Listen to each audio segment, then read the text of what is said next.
بسم الله الحمد لله والصلاة والسلام على رسول الله إن الحمد لله نحمده ونستعينه ونستغفره ونعوذ بالله من شرور أنفسنا وسيئات أعمالنا من يهديه الله فلا مضل له ومن يضلل فلا هادي له وأشهد أن لا إله إلا الله وحده لا شريك له وأشهد أن محمدا عبده ورسوله اللهم صل وسلم وبارك ونعم على سيدنا وإمامنا وقدوتنا محمد وعلى آله وصحبه وسلم تسليما كثيرا أما بعد فالسلام عليكم ورحمة الله وبركاته.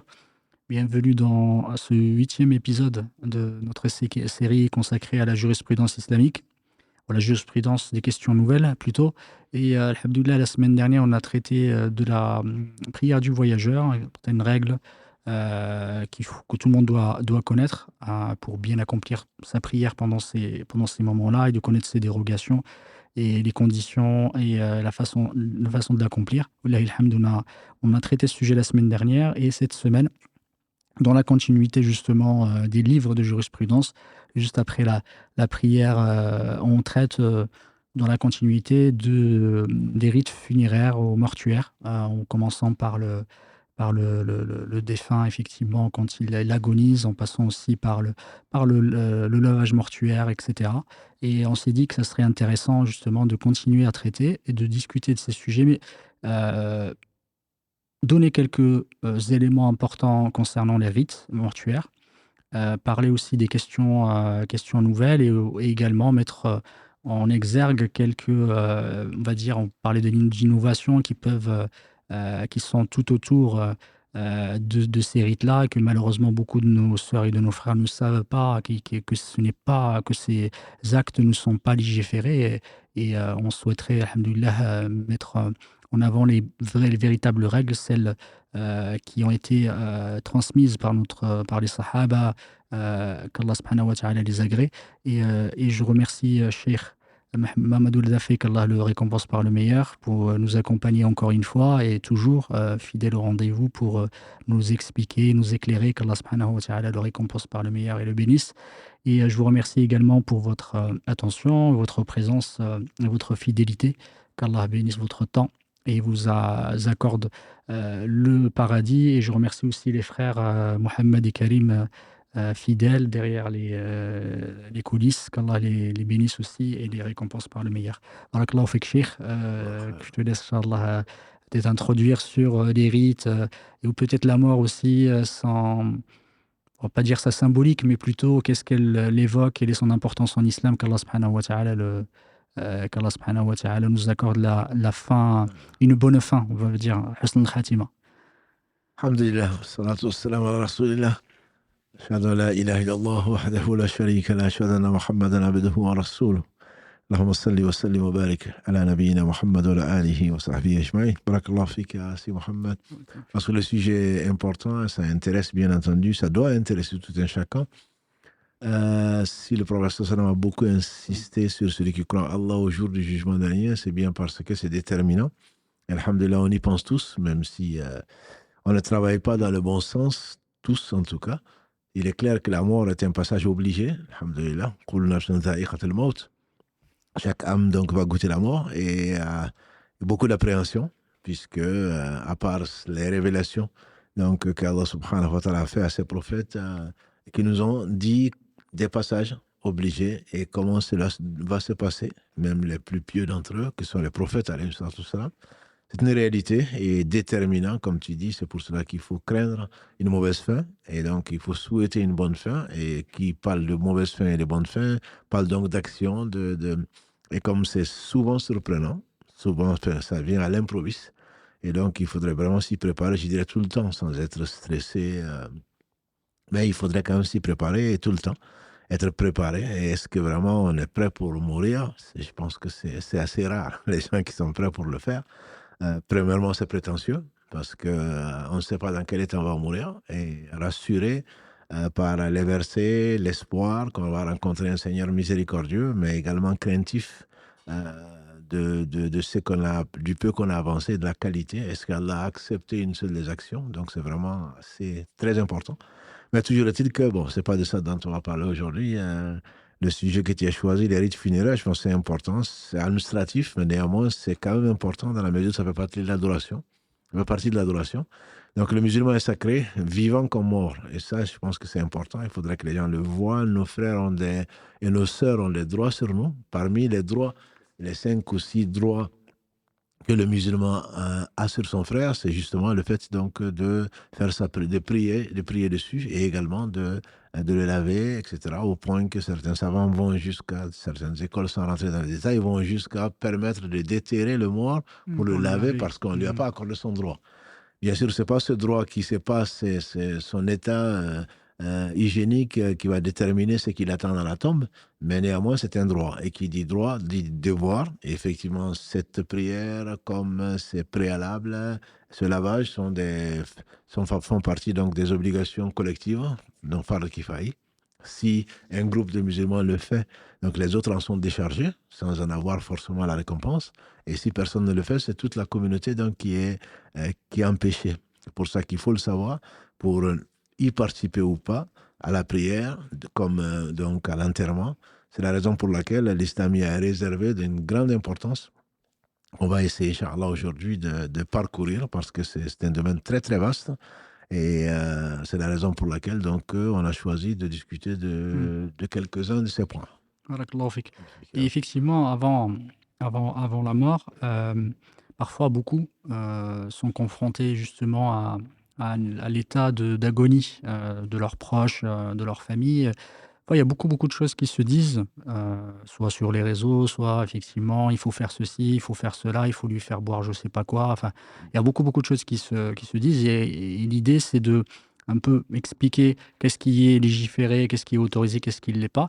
Quelqu'un effectivement qui se retrouve en situation devant un proche, quelqu'un, membre de sa famille qui agonise, c'est-à-dire qu'il est aux portes de la mort, qu'est-ce qu'il devrait faire?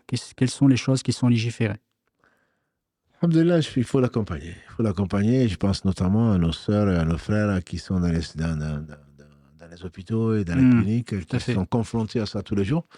Et Dieu seul sait, s'ils le font pour Allah, ils seront vraiment grandement récompensés parce que c'est pas évident. Et donc, ces gens ont besoin d'être rassurés et il faut les accompagner. Donc, notamment ceux qui, comme l'a dit le prophète sallallahu alayhi wa sallam, celui dont les derniers mots sont la ilaha illallah, Muhammad Rasulullah, celui qui atteste de l'unité d'Allah et de la mission du prophète sallallahu alayhi wa sallam, et dans une version de celle également de Jésus alayhi salatu wa Mmh. sallam, comme verbe envoyé dans Marie et un esprit venant de lui. Donc celui-là va rentrer au paradis quel que fût donc ses péchés. Donc c'est quand même un moment très déterminant.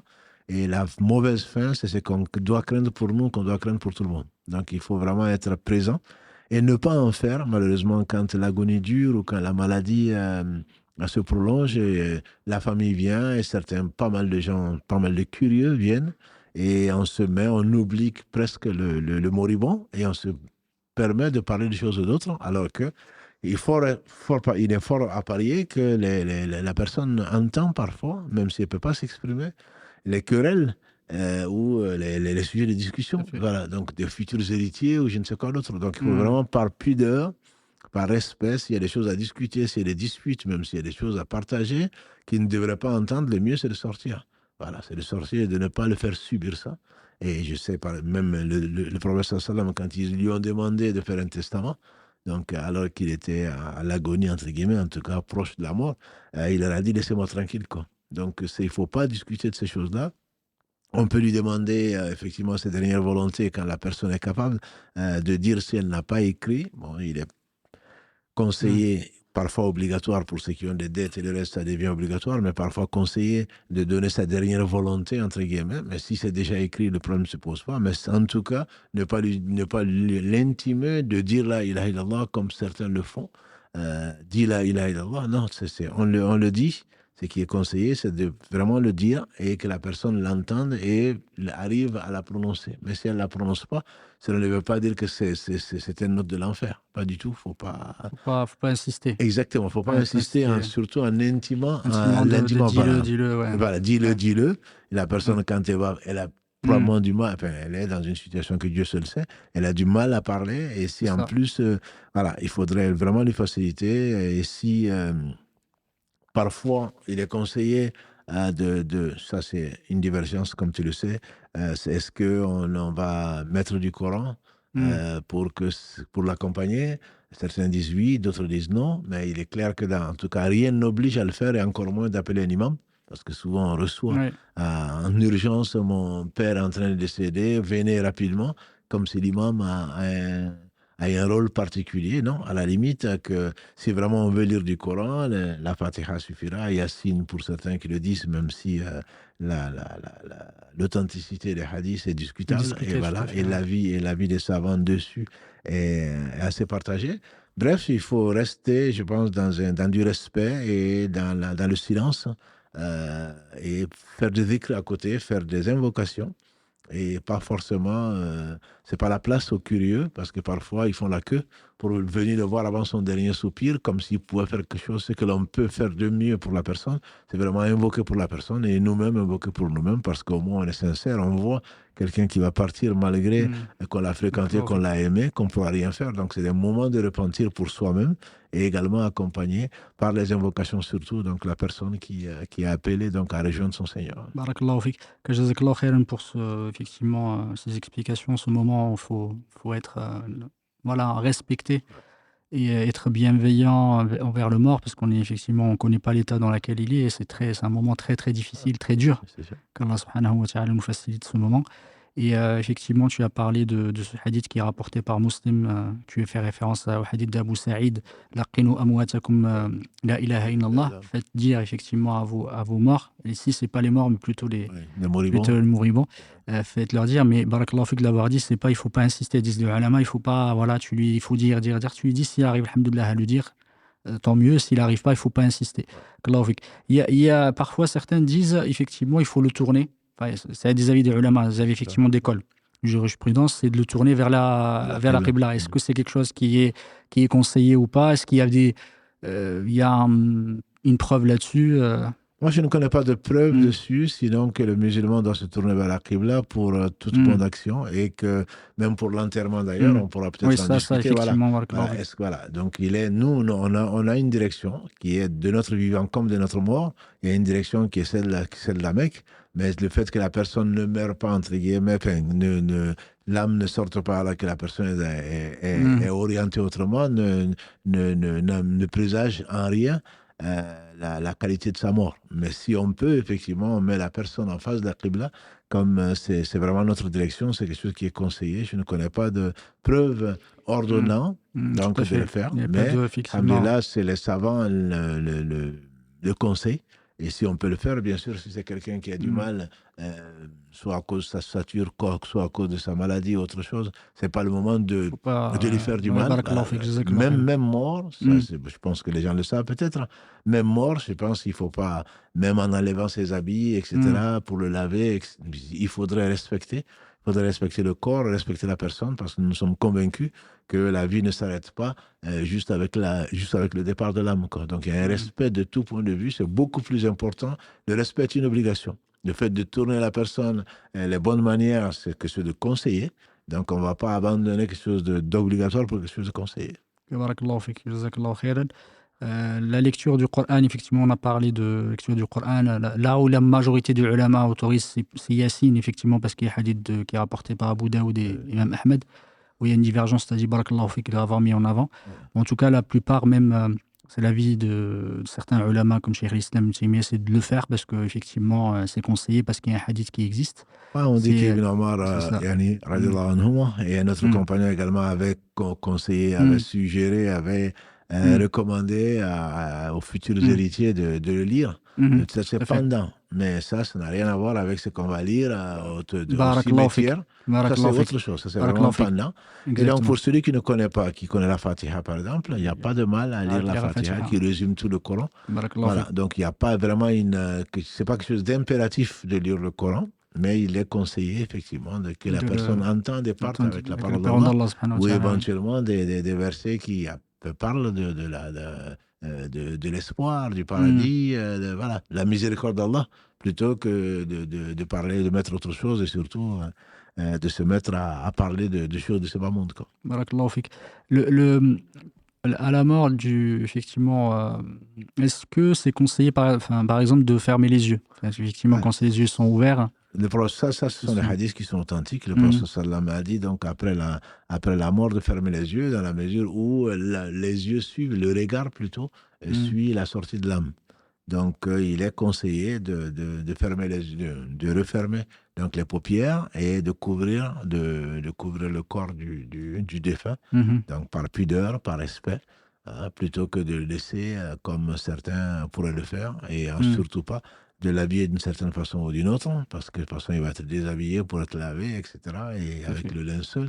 Donc, il n'y a pas de ressortir, de préparer à sa mort un habit particulier ou quoi que ce soit, comme on peut le trouver dans d'autres traditions, quoi. D'accord, barakallahu fik. On peut, par exemple, l'embrasser. Pour certains, effectivement, ils souhaitent embrasser les. On peut embrasser, il n'y a Mhm. pas Abu Mhm. Bakr Siddiq al-Agré, hein, il est venu trouver quand il Mhm. n'était pas là, lors du décès du prophète sallam, il est venu, il a pleuré, bien sûr, hein, on l'imagine. Il a embrassé, et toi pour qui je sacrifie mon père et ma mère. Alors, plus jamais tu ne sentiras plus de douleur, etc. C'est permis, ça c'est permis de le faire. Barakallahu fik, C'est permis, jazakallahu khairan. Effectivement, on va pas discuter de tous oui, les bien éléments parce sûr. qu'effectivement, beaucoup de détails pardon, et d'éléments particuliers. Après, si vous avez des questions, n'hésitez pas, cher qu'Allah le facilite et le récompense par les meilleurs pourra y répondre. La question qui se pose, est une question nouvelle aussi, qui se posait aussi dans le temps, mais qui est de plus en plus présente et facilitée par les moyens de communication, c'est l'annonce de la mort. Là, beaucoup, effectivement, dans les journaux avant, il y avait comment on appelle ça, pardon, j'ai oublié le nom, Les chroniques, les chroniques. ouais. Il y a un nom particulier, j'ai oublié comment on appelle ça. Mais pour annoncer effectivement la mort, certains utilisent les journaux, certains même l'annoncer à la télé Bien dans sûr, certains pays. Quel est l'avis de la religion, enfin l'avis des ulama là-dessus? Est-ce que c'est permis de le faire? Dans quel cas c'est permis de le faire? Si tu peux, barakallahu fik, nous parler. Et ben, il y a beaucoup WhatsApp aussi maintenant, ça se mêle parce que ah ça, oui. je parlais effectivement des journaux, là il fallait payer. Maintenant il y a WhatsApp, enfin on voit parfois tourner Ben, effectivement des messages. Il y a un certain qui est mort. Venez à la prière, venez ouais. faire la salat de janaza, etc. Est-ce que c'est quelque chose qui est légiféré, permis? Alhamdulillah, bon, ça fait sourire, mais c'est des moments qui sont tristes, hein. Oui. Des moments qui sont tristes, mais annoncer, après la mort de la personne, l'annoncer à ses proches, l'inviter à venir à Salat Janaza, c'est quelque chose qui se fait.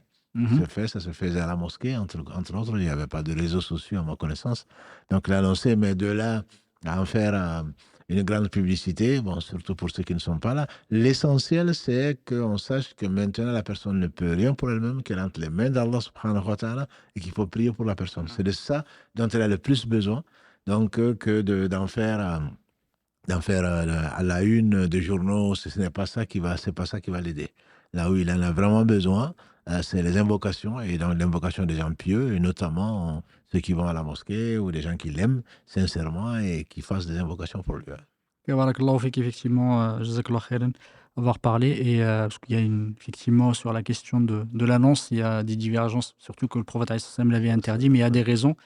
Parfois, le fait, barakallahu fik, d'annoncer pour que les gens puissent venir prier, mais pas pour voilà, mettre en avant Oui, ça c'est l'éloge, interdit, voilà, etc. Voilà, exactement, même surtout à ouais, l'enterrement c'est ça. ou à la Ah, salat janaza, le fait de faire les éloges funèbres ça, comme on c'est le ça. fait Barakallahu fik, ailleurs, c'est dans ça. l'islam c'est interdit. C'est Ça c'est interdit. interdit, et Dieu seul sait qui nous sommes, et c'est vraiment pas le moment. Dieu Hmm. seul sait qu'il est entre les mains d'Allah, et ce n'est pas le moment de faire ces éloges funèbres, que l'on dise du bien de la personne parce qu'elle n'est pas là, mais pas en public. Voilà nous zaki ahad.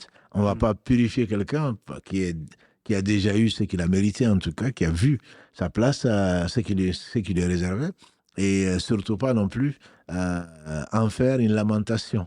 Voilà. Là, ce sont des choses, surtout avant la mort, beaucoup de gens comme l'a fait le prophète sallallahu alayhi wa sallam lui-même au décès notamment du dernier de ses fils, Ibrahim. Ibrahim, le cœur est gros, les larmes coulent, mais on ne dit d'Allah que du bien. Donc il faut faire très, très, très attention de, de dépasser la tristesse, quoi, et de passer au stade de lamentation, et surtout contrôler ce que l'on dit ou éventuellement ce que l'on fait, quoi. Parce que ça fait partie des choses qui sont complètement interdites dans l'islam, même si on ne peut pas maîtriser les émotions, mais il faut quand même maîtriser les gestes qui accompagnent cette expression de la douleur. Barakallahu fik. Et effectivement, certains ulama disent que parfois, ça peut être ça dépend en fait de la niya et de l'intention derrière pourquoi on le fait. Parce que c'est intéressant parfois pour, les créanciers.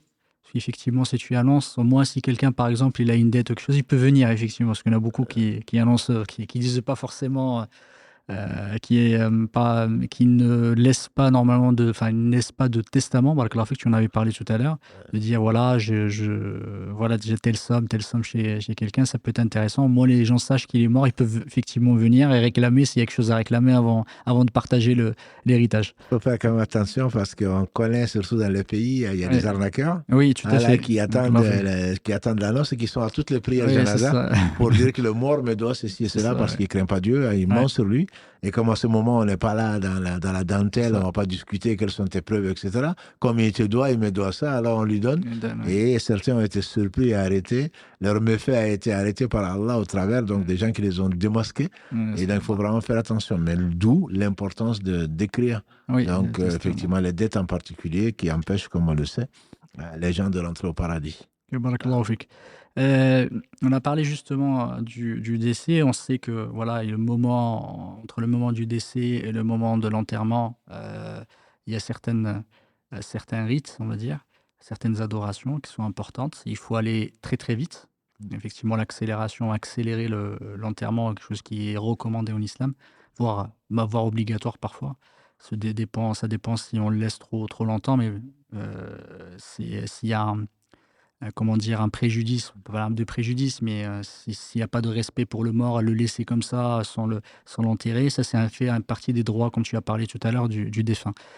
Au moment pour le lavage mortuaire, est-ce que tu peux juste, on va pas rentrer effectivement dans le détail comment on le fait et cetera, même si tu as envie peut-être d'en dire quelques mots, barakallahu fik et jazakallahu khairan et qu'Allah te récompense par le meilleur. Quel est le statut, vis-à-vis du lavage mortuaire? Est-ce que c'est une obligation? Est-ce que tout le monde doit l'apprendre? Alhamdulillah, Ah oui. le lavage mortuaire est comme on l'a dit au début, c'est une obligation qui est collective. Il Mmh. faudrait qu'il y ait des gens qui le fassent si personne ne l'apprend.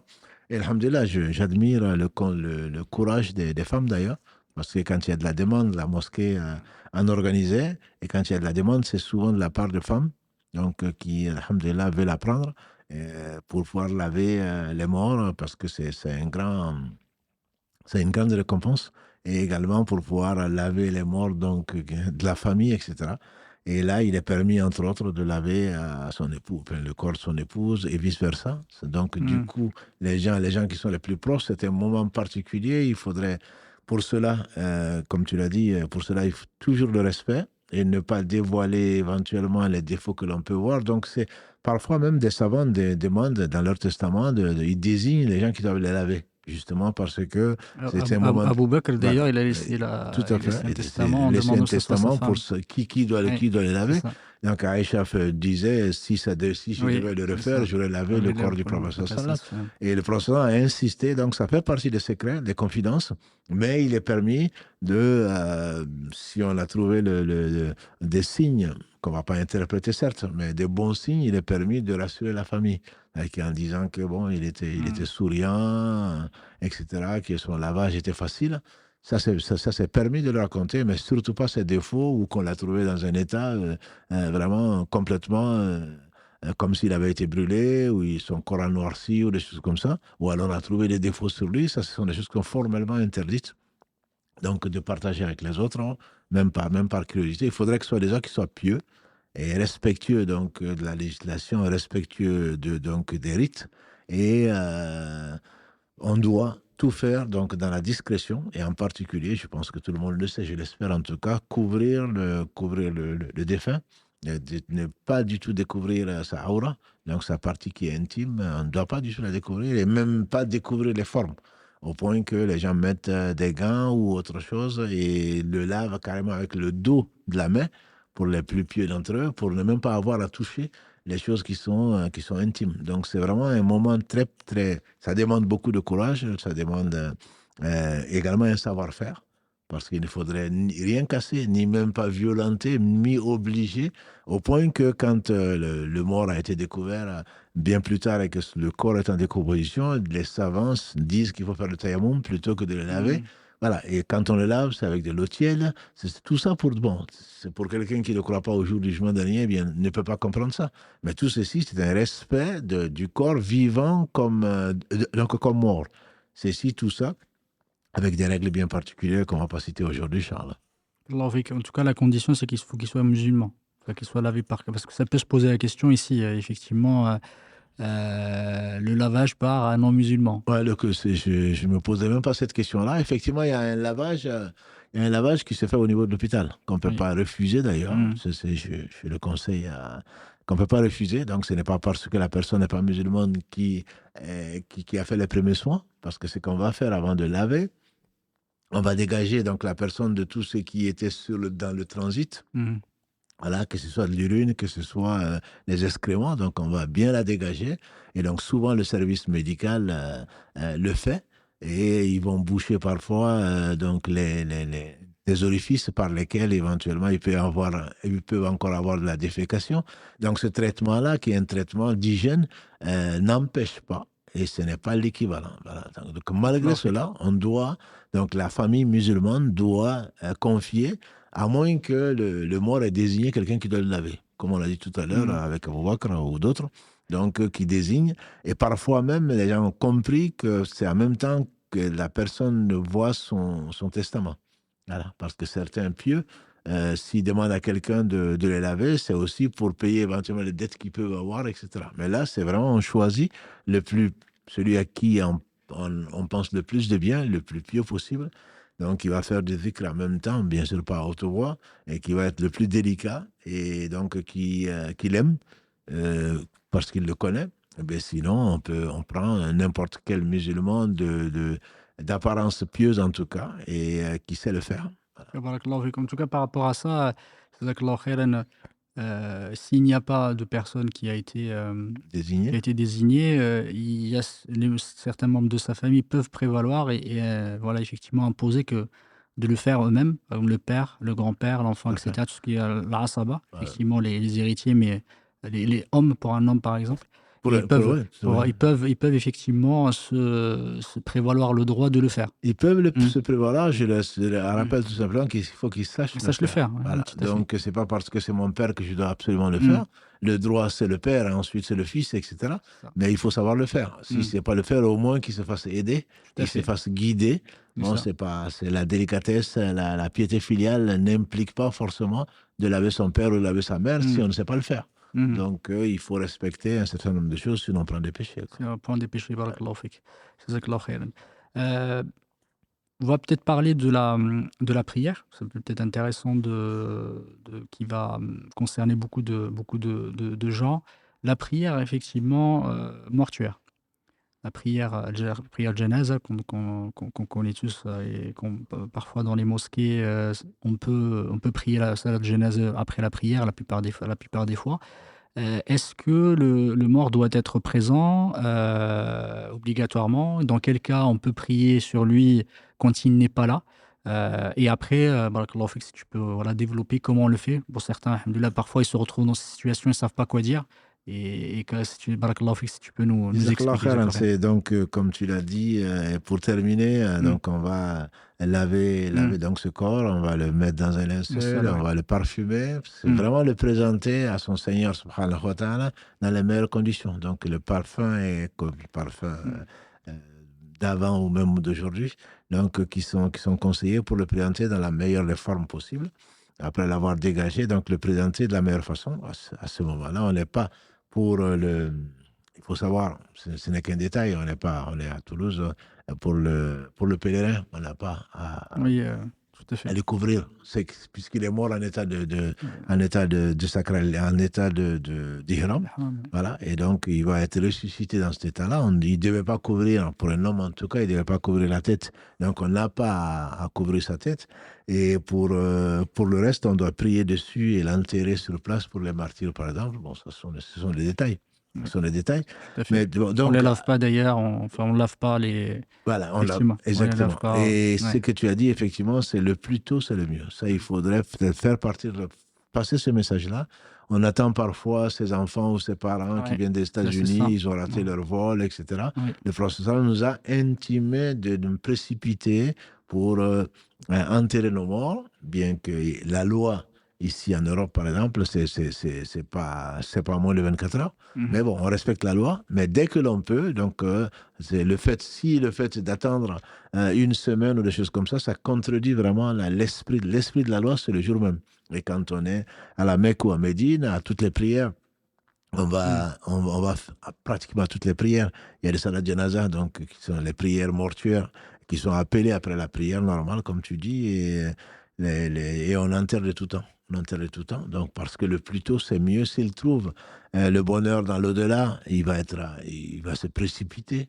Donc, il faut se précipiter plus tôt. Et si c'est quelqu'un qui n'est pas recommandable, ben, au moins on s'en débarrasse, entre guillemets, quoi. Donc, la salat janaza est une obligation collective, comme tu l'as dit au début. Donc, c'est un fardeau qui faillit. Il faut savoir qu'il y a, bien entendu, pour le mort, il y a beaucoup d'intérêt, et même pour ceux qui prient surtout.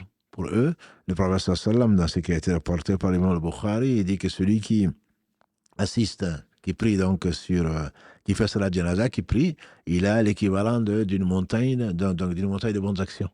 Et celui qui l'accompagne jusqu'à son enterrement a l'équivalent également.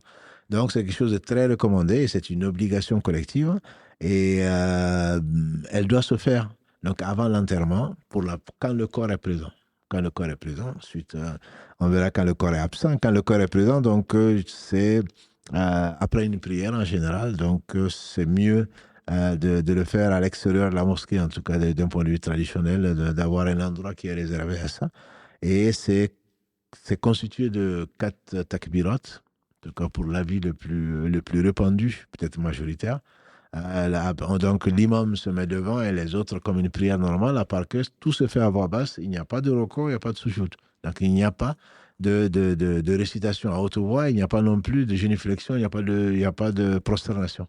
L'imam dit Allahu Akbar, les autres suivent comme dans toutes les prières. Après le premier Allahu Akbar, il lit la Fatiha, les autres avec, donc à basse voix. Ensuite, il dit Allahu Akbar pour le deuxième, il prie sur le prophète sallam, donc comme on le ferait dans la salat Ibrahimi, Allahumma salli ala Muhammadin wa ala ali Muhammad, comme sallaita ala Ibrahim wa ala ali Ibrahim dans l'une des versions, jusqu'au bout. Ensuite, il dit Allahu Akbar pour la troisième fois, il prie pour le défunt ou pour la défunte, et si c'est plusieurs, il prie pour tous ceux qui sont morts, qui sont sur place, entre guillemets, et les autres aussi. Et ensuite, pour la dernière fois, il dit Allahu Akbar, toujours debout.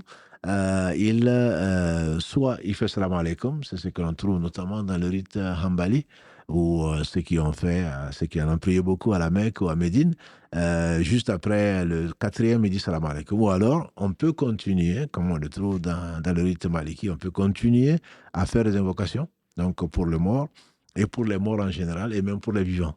Voilà, donc ça c'est important. Donc c'est important pour celui qui prie, c'est également important pour celui sur qui on prie.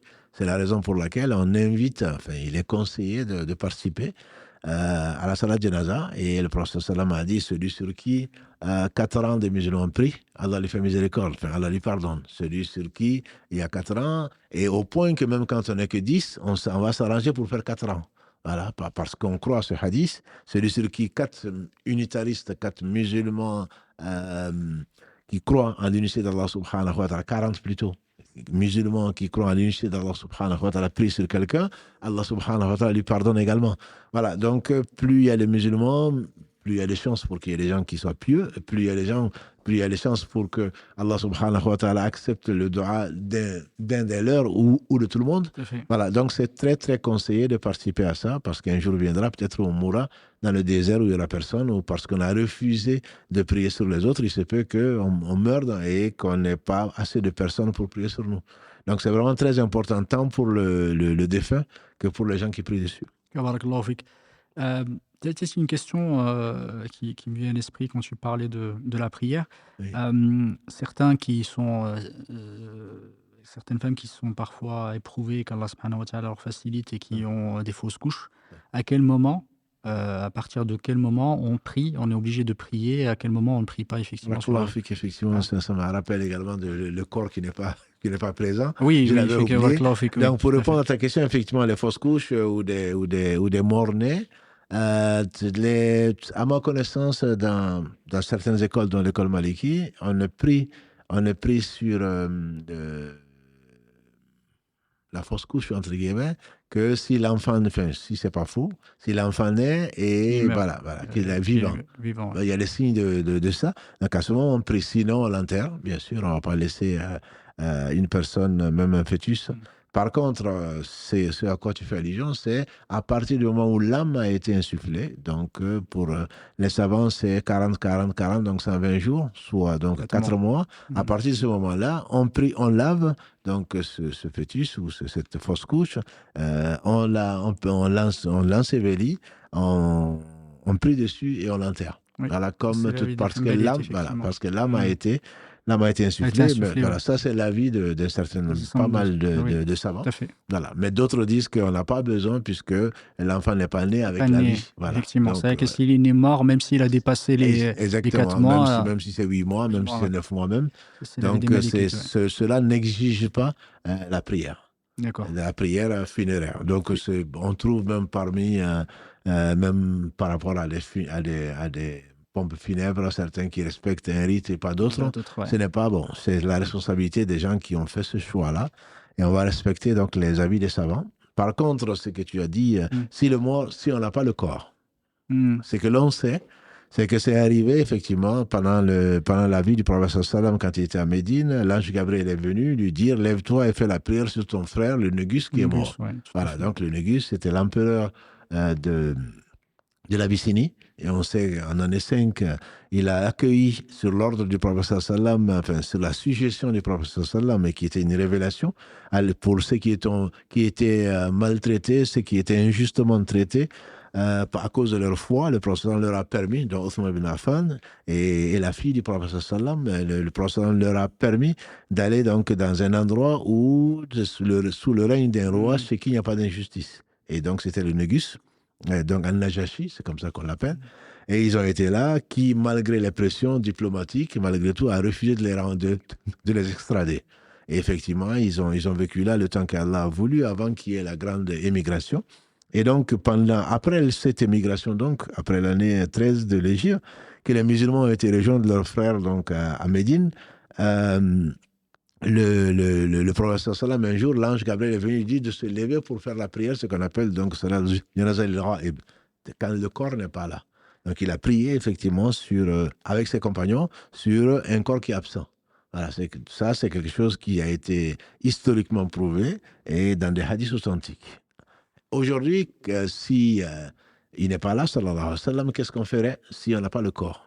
Donc c'est la vie. Enfin, comme tu l'as dit tout à l'heure, il y a un off. Donc, il y a au moins 4 avis. Il y en a peut-être plus.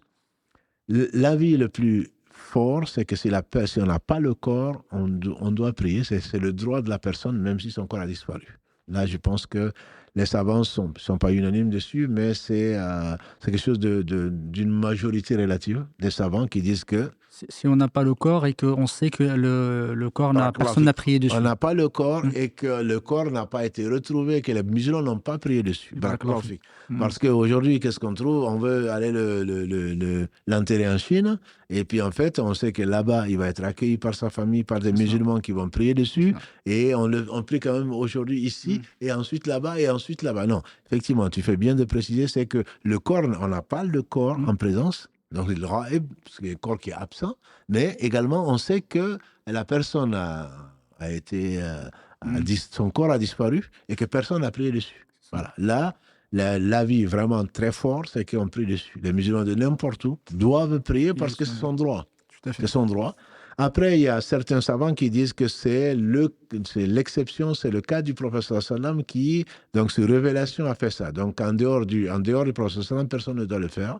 Et que Allah a honoré donc, le Négus par cela. Il y a également l'avis de certains savants, dont les contemporains comme le Cheikh Saadi ou d'autres, avec l'avis de certains Hanbali en particulier, c'est qu'on doit prier sur des gens qui ont rendu un service particulier, quand je dis c'est le particulier, qui ont consacré leur vie à aider la communauté. Donc ça, c'est tous nos grands savants, qu'Allah leur fasse miséricorde. Quand on apprend qu'ils sont décédés, il est permis, certains disent même, il est conseillé de le faire, même si les gens ont prié sur lui à la Mecque, Dieu se le sait, des centaines de millions de gens, donc de milliers de gens en tout cas qui ont prié dessus, mais qu'on peut le faire. Bon, peu importe. Le plus important, c'est qu'on ne doit pas laisser un corps de musulman sans qu'on ait prié dessus. Que le corps soit présent, qu'il soit absent. Donc, il faudrait que dans le monde, qu'il y ait des gens, ses frères et ses sœurs, qui prient pour lui. Et ça, c'est son droit. Et donc, ça, on doit le faire, ce qu'on appelle donc salat janazah al-ghaib. Mais ce n'est pas parce que je n'ai pas eu l'occasion de prier sur mon père qui est décédé, Oui. qui est décédé à Abidjan. Et donc, voilà, on va se lever, je vais voir l'imam, on fait la salade dessus. Parce que parfois, on reçoit des demandes comme ça, et ça ne correspond pas du tout à l'avis de savant. Donc, par contre, il est permis, barakallahu Il y a déjà, enfin, après, c'est un avis chez les Hanbalites et les Shafi'ites qui permettent normalement de faire la prière sur le Ghaib. Voilà, il y a surtout ce que j'ai le corps est présent, Oui. Et je n'ai pas eu l'occasion de faire la salat janazah dessus. Ah oui, mais ça, voilà. oui, effectivement, ça Voilà. c'est... Oui, on n'aura peut-être pas l'occasion, c'est juste une parenthèse. Le corps est présent et le prophète sallam s'est étonné de ne pas voir une femme noire à Médine qui était dans le pôle entretien, qui entretenait la mosquée. Et alhamdoulilah, c'est peut-être les meilleurs. Hein. Et donc, il s'est étonné, on dit, mais elle est décédée. Il dit, mais pourquoi vous ne me l'avez pas dit? Et là, on ne voulait pas te déranger, entre guillemets. Il a dit, montrez-moi sa tombe. Il a été. Donc, il est permis d'aller dans un cimetière et de prier, pas le dahr, ni les nawafil, de prier sur.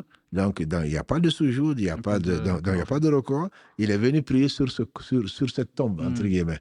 Mais il ne s'agit pas d'aller trouver des tombes de saints ou prétendus saints. Donc, pour aller prier pour eux tous les matins ou autre chose. Non, c'est parce qu'on a raté, entre guillemets, la salat et qu'il s'est permis de le faire et seulement cette prière-là, donc au cimetière. Comme également, même quand on vient à Reta, c'est juste un cas d'école, j'ai trouvé que les musulmans, ils ont terminé, ils sont en train de faire la prière janaza. Qu'est-ce que je fais?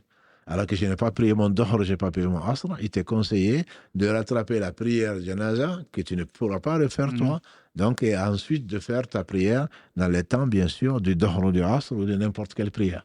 Voilà, donc même le musulman, même absent, même le corps absent a droit à ce respect et a droit à cette fraternité qui continue même après la mort. Voilà, donc ensuite, peut-être que tu vas reprendre le flambeau parce qu'il y a tellement de choses à dire et il faut surtout s'occuper donc de savoir si la personne a des dettes, etc., etc., même avant la prière si c'est possible. Le prophète sallam, avant que Allah subhanahu wa ta'ala et quand il a éprouvé, il demandait, s'il est mort, il demandait est-ce qu'il a des dettes. Et c'est là où on parle d'arnaque aujourd'hui, malheureusement. Est-ce qu'il a des dettes?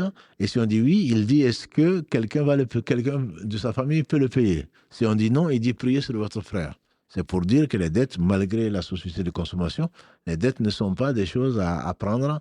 Il faut les prendre vraiment quand on n'a pas le choix. Et c'est ce que faisaient les gens avant, parce qu'ils savaient que les dettes étaient vraiment très importantes à payer. Et par conséquent, les prélèvements à plusieurs fois, et on va acheter ce dont on n'a pas besoin pour l'avenir. Il y a vraiment d'autres avenirs que l'au-delà. Donc là, il faut vraiment faire très attention. Et il y a une très bonne tradition, en tout cas, je trouve une tradition que dans certains pays, avant la salat janaza, quelqu'un qui demande est-ce que le mort doit quelque chose à quelqu'un, le testament, il est évident qu'on doit l'écrire quand on a des dettes ou on a une amana, quelque chose qu'on nous a confié, mais au moins que l'on demande l'annonce dont tu as parlé, que telle personne est morte, est-ce qu'elle doit quelque chose? Si la personne dit qu'elle me doit quelque chose, mais je lui laisse, alhamdoulilah, ce n'est plus une dette, mais au moins que l'on sache. Parce qu'au matin, après la prière du Fajr, le prophète m'a demandé est-ce qu'il y a quelqu'un de telle tribu? On dit oui. Il dit votre frère n'est pas rentré au paradis parce qu'il a des dettes. Donc il faut le savoir. Que les musulmans d'aujourd'hui sachent que les dettes, ce n'est pas une mince affaire. Ça peut empêcher l'âme de rentrer au paradis. Voilà. Donc ça au moins, demander les dettes et ensuite faire la prière et enterrer donc la personne le maximum possible dans un endroit où les musulmans sont enterrés. Jazakallah khair. Une question effectivement qui me revient, qui est peut-être une question assez nouvelle parce qu'on peut se le permettre aujourd'hui.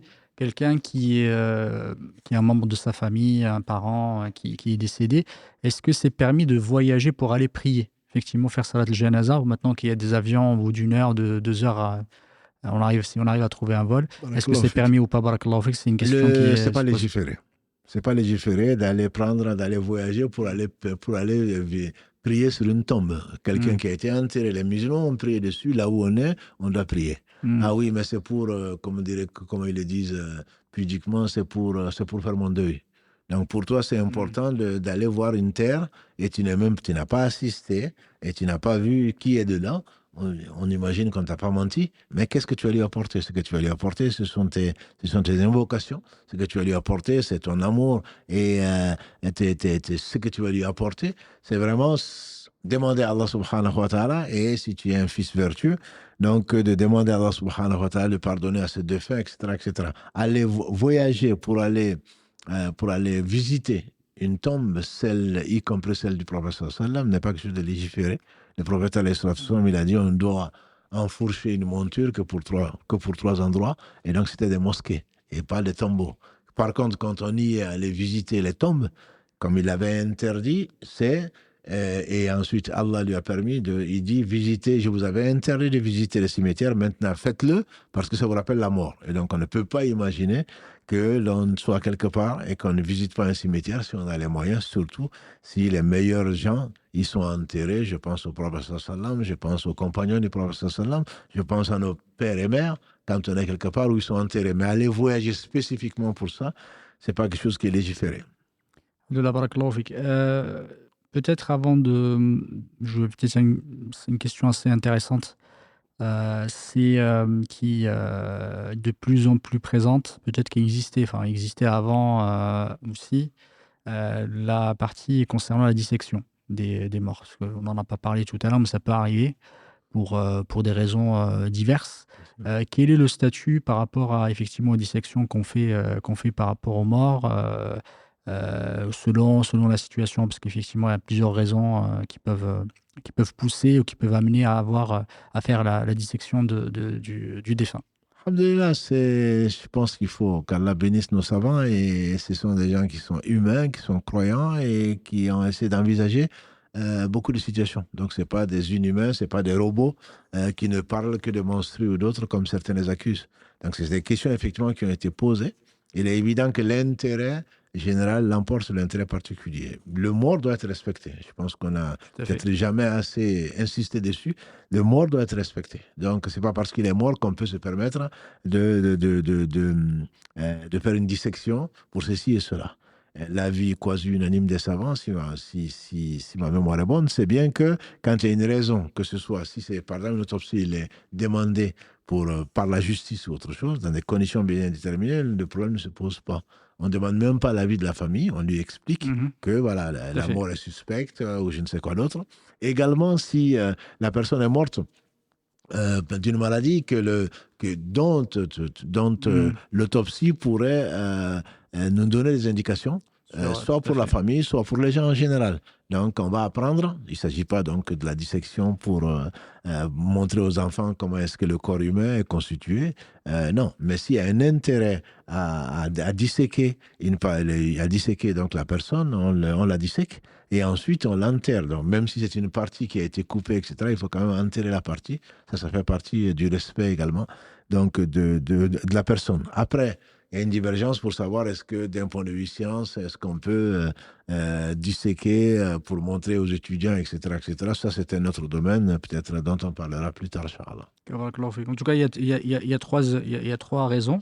Enfin, il peut y avoir la dissection pour l'apprentissage, dont tu viens de parler, barakallahu fik. Il y a une divergence entre les ulama là-dessus. Donc, La deuxième, c'est pour des raisons médico-légales, effectivement. là, Quand ce il y a un problème ne se crime, pose même voilà, pas, ça tout se à pose, fait. barakallahu fik. Et la troisième, c'est quand il y a une pathologie, il y a effectivement une maladie quelconque et où il y a besoin de disséquer le mort. Il y a, sur la troisième, effectivement, quand il y a une épidémie, par exemple, est-ce que parfois on peut être contraint de le faire parce qu'on n'a pas le choix, effectivement, que de le faire, dans des cas où il y a vraiment des grosses épidémies, pour savoir est-ce que vraiment il y a le mort, il est mort de cette maladie ou pas, pour éviter justement que ça soit propagé, pour prendre peut-être comment dire, pour protéger effectivement la population, Tout à pour fait. savoir vraiment s'il est mort. Du coup, parfois, ça peut être obligatoire justement de le faire. Là, c'est sous la Mm. contrainte, le problème ne se Mm. pose pas, quoi. Et D'accord, ça me permet en même temps de rebondir sur c'est le fait que j'avais parlé du tayammum pour un corps Mm. on peut pas avoir accès. Et effectivement, s'il y a une épidémie également et s'il y a une raison et qu'il y a Mm. un risque plutôt, On a vu dans le cas du Covid ou autre Covid, chose, ouais, s'il y a tout à une fait. risque, il y a un risque pour ceux qui vont laver le mort. On sait pas, non, non, mais on appartient à Allah, Ouais, moi je c'est n'ai ça. pas peur de la mort. Non. Et donc, non. Si de toute façon il y a un intérêt, si toi tu n'as pas peur de la mort, ben, tu vas peut-être contaminer d'autres qui vont mourir, etc. C'est Tu ça. seras responsable de Barakallahu ça. fik. Et donc, s'il y a une raison, que soit médico-légale, comme tu l'as Mm. dit tout à l'heure, pour une autopsie, ou parce qu'il y a une raison de santé publique, on doit le faire et on peut ne pas laver le mort, justement, on peut ne pas le laver. Mhm. Par crainte d'un risque. Pas, quand je dis crainte, c'est pas moi je crains que, c'est que scientifiquement, on sait que la contamination est probable. Si c'est le cas, on n'a pas insisté pour le faire, pour le laver, on peut faire le tayammum pour Ouais, enterrer le mort, parce que la santé des vivants est bien plus importante que tout à fait. la... Voilà. Tout à fait. Barakallahu fik. Magnifique. Par rapport à la question de la dissection, effectivement, qui peut parfois se poser, est-ce que à certains moments, les, les, il est obligatoire, en tout cas, quelque chose enfin, auquel il faut faire attention quand on fait ces dissections? Si, par exemple, on doit faire la dissection sur une partie du corps, est-ce qu'on peut faire, par exemple, sur d'autres parties du corps alors que c'est pas nécessaire? Alhamdulillah, Mmh. la réponse est dans ta Mmh. question. Hein. Dans l'islam, encore une fois, on dit qu'il Mmh. faut respecter l'autre, qu'il Mmh. soit vivant ou mort. Donc, quand on doit faire une dissection sur une partie, on va restreindre la Mmh. distinction, la permission à cet endroit-là, tant d'un point de vue temporel que d'un point de vue physique. Mmh. Donc, la dissection ne doit pas prendre 36 heures, il faut Oui, enterrer, tout et à doit fait. se limiter au strict minimum. Parce que quand on sait que c'est une maladie pulmonaire, on n'a pas besoin d'ouvrir le ventre, quoi. On sait où se trouve C'est le ça. poumon. Voilà, on va Mmh. aller prélever ou aller regarder ce qu'il y a.